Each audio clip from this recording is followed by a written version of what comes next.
Today I've got Alex Segura. He's bringing two favorite Spider-Verse's heroes together in the first time in this thrilling new time-hopping adventure, Arana and Spider-Man 2099 Dark Tomorrow. Alex, wow.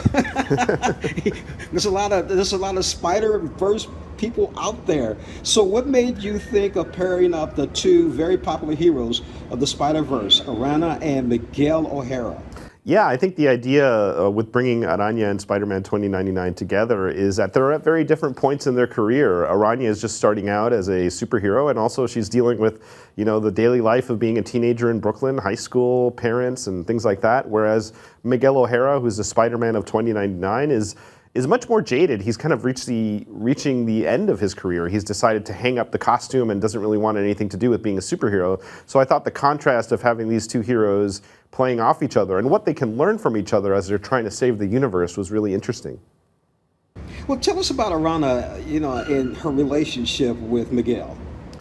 Well, the dynamic's interesting because Miguel, like I said, is a little burnt out with being a spider hero. He's experienced some tragedy and some defeats, and so he's kind of stepped away, whereas being a hero to Araña is relatively new, and she still has that excitement and passion for what it takes to be a hero. So he really learns that from her. He re-engages with the excitement that made him a hero, and she learns, the challenges that come with being a hero for a long time. So they really are teaching each other as they take on this mission of defeating this villain who has acquired this ancient artifact called El Obelisco and is using that artifact to take the potential from spider heroes and re-pivot that energy for something much more sinister.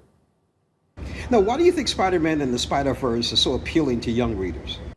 I think people love the idea of these superheroes who are very much everyman type characters. They deal with their regular problems, their day-to-day life, but at the end of the day, they also put on these costumes to kind of help the greater good, and this added responsibility that with great power comes this great responsibility is something that I think really resonates with readers young and old.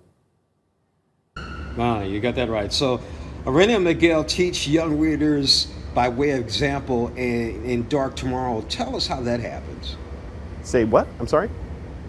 So how do they set example for young readers in Dark Tomorrow? Yes, I think the example they set, and the big theme of the book is, you can learn at any age. Miguel gets re-energized in terms of how to be a superhero just watching Araña and learning from Araña, and Araña learns, the nuts and bolts of the game. She's looking for a mentor, she's looking for a guide, someone to help her kind of navigate this new landscape. And so I guess the big lesson is be open to learning at any time and be open to learning at any age. As a novelist and a writer of comic books, why Spider-Man? For me, Spider-Man, Spider-Man was his first superhero comic I picked up as a kid.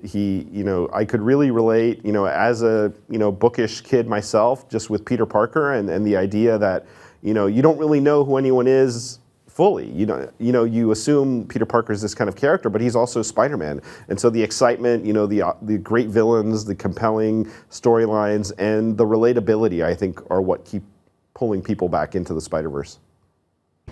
Alex, you said Spider-Man was your favorite as a kid. My favorite as a kid was Silver Surfer. Nice. So is there any chance that you might do something with Silver Surfer? Oh, I would love that. I love that. The Silver Surfer has one of the coolest visual designs of any superhero. So I'm with you there. Definitely. I've been speaking with Alex Segura. Thank you so much for joining us on Morning Blend. Oh, thank you, James. Take care. All right, you too.